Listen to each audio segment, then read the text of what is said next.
In our series, Teaching Slavery in America, we analyze the gaps in America's education system that haven't allowed many of us to learn the full scope of America's history. In part one, you learned why the Olentangy Local School District in Ohio took on the responsibility of teaching a full, honest history of slavery. In part two, we'll show you how the district approaches teaching this complex lesson. Maybe the founders of Galena, Ohio only saw the town as fit for milling. But a school planted in the middle of the town is doing a whole lot more than that. All right, if you could, get your papers out from yesterday. That's where I want to start. The Olentangy Local School District is exploring how teachers can better teach the history of slavery and its racial implications. But the district called on Dr. Hasan Jeffries to help them learn how to do it. When instructors opened the Southern Poverty Law Center's American Slavery Teaching Hard History report, they see his face. He wrote the preface. In the Black Power Civil Rights era, it was finally garnering the attention of education departments and public schools. Then what happened was slavery sort of falls by the wayside. He says the way American schools taught slavery began to change in the late 1980s. But it's this limited version. It's the depersonalized, right? Where you don't actually look at enslavers as enslavers, the white folk who are actually doing this, right? It's just slave masters, right? There's no name, there's no face, there's no personality attached to it. And the same thing with the enslaved people. We don't really talk about their experiences other than a handful of folk who resisted. Dr. Jeffrey says to honestly teach this history, you first have to make it personable. He challenges teachers to do that by first shifting their approach. Think about beginning with resistance. And so if you don't begin with the resistance, or you introduce a Harriet Tubman and Frederick Douglass, and they become these sort of anomalies and exceptions, and everybody else was somehow complacent or complicit, right? Then you still get the same pushback from black folks. So you wind up with Kanye West. You hear about slavery for 400 years. For 400 years, that sounds like a choice. Saying black people are complicit in their own bondage because they didn't resist. Not knowing that, of course they resist. There's never a time when black folk aren't fighting back. But that's not part of the story. It can also create confusion for students when they now have to look at the figures they've admired and learn they too owned slaves. If we are introducing students to presidents of the United States, then we need to be introducing them to the institution of slavery. We had a president that was an actual slave speculator. They're born of it. James Madison is a third generation enslaver. I mean, this is as much as a part of his life as anything else. Dr. Jeffrey says when you don't teach these nuances in this classroom, you end up with issues in college classrooms like his at The Ohio State University. What that child is then going to do is say, wait a minute, why didn't I know this before? I've been running around here singing Thomas Jefferson's praises, and I didn't realize that he's the R. Kelly of his time. So what do I do with that? And I'll tell you, they go through the stages of grief, right? Wow. It's rejection, because I'll get the pushback, right? Because you've known, or you've talked about this guy your whole life. You know him. Exactly. That's your boy. Yeah. And now you're telling me like this, like, wait a minute. So while it may be uncomfortable, he says you have to be honest. I swear Ohioans suffer from Underground Railroad-itis, right? You ask them, who would have been for the Underground Railroad, right, in class? Every white hand goes, I'm like, look, if all of y'all would have been down for the Underground Railroad, wouldn't have been underground, right? There would have been no need for it. So like, They what? could have taken a real train. Exactly, right? Could take a real train. Yeah.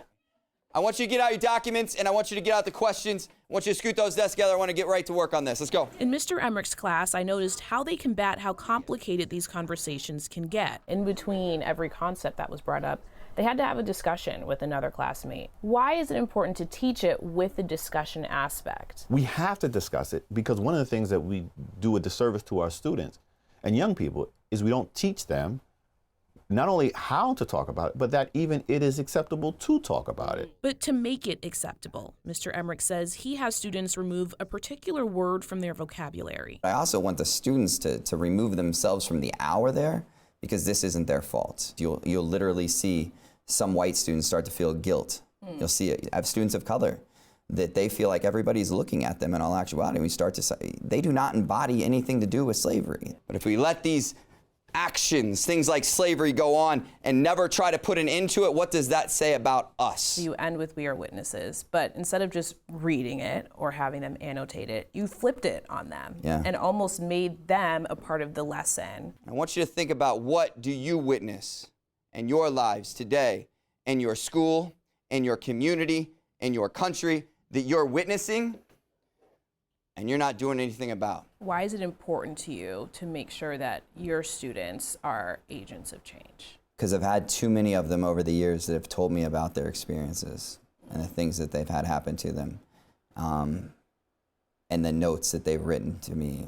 And because of that, is another reason that another reason that I go down this road, in all actuality. Because what I would hate for is in 150 years, people are studying the generation I got to teach, and they're saying, how could you ever let that happen?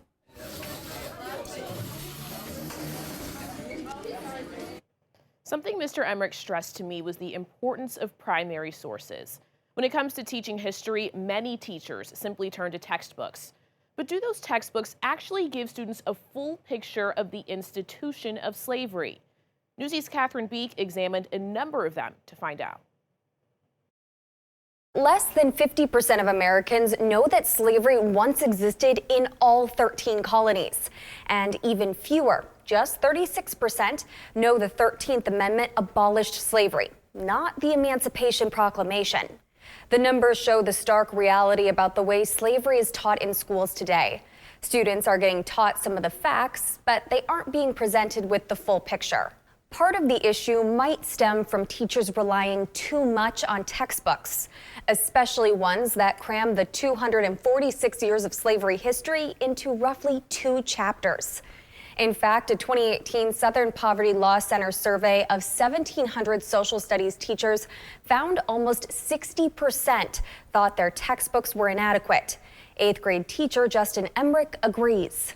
If we're constantly relying on the textbook, and we're constantly relying on whoever got together in that room to write it, what voice did they pull to write it? Those voices are very pronounced in some textbooks, like one published by Pearson that read, "Many enslaved people may not have been terribly unhappy with their lot, for they knew no other." Pearson stopped updating that textbook in 2007. But that mischaracterization of slavery was still being taught years later, since a Texas charter school used the text up until 2018 in its 8th grade classrooms.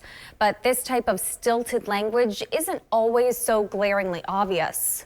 Sometimes it's a matter of word choice, such as referring to slaves as workers or field hands, or describing the routine rape of slaves by their white owners as frequent sexual liaisons. One expert said the version of slavery that is taught is limited and narrow. Dr. Hasan Jeffries said students are introduced to people like Harriet Tubman and Frederick Douglass, but are given few details about the harsher realities of slavery. The way we frame history, we frame it in such a way to make us comfortable, not so much about the past, but about our present. Here's just one example. The authors of a textbook used in California say slaves had hard lives, but didn't provide many examples. And even the U.S. State Department's online history textbook neglects to mention that George Washington and other founding fathers owned slaves. It's why some teachers, like Emmerich, are moving away from textbooks and turning toward primary sources, accounts written by people who actually witnessed or experienced slavery. These are individuals that in all actuality history was purposeful in trying to leave voiceless, and the ultimate goal is to give them a voice. So anytime I can bring in their voices, I do. Unlike math and reading, states don't have to meet certain academic standards for social studies and history. That's why the Southern Poverty Law Center's nonprofit project Teaching Tolerance says autobiographical texts, speeches, and editorials help close some of the gaps left by textbooks. My students will not leave this room thinking the institution of slavery wasn't that bad. They will know. And they'll know it because I've shared with them primary source documents. I've used the voice of the enslaved. I've used the voice of the people that witnessed this slavery as well. And we'll do it the whole year. Because it's there the whole year. It's in our history. It's not something you can cover for a week and then never come back to. In part 3, we'll focus on parents. One of the biggest misconceptions many teachers have about taking on a more robust curriculum is parents will respond negatively. We'll hear from a parent and an educator who shares how he handled lessons on slavery at his kids' schools, lessons that made national news for all of the wrong reasons.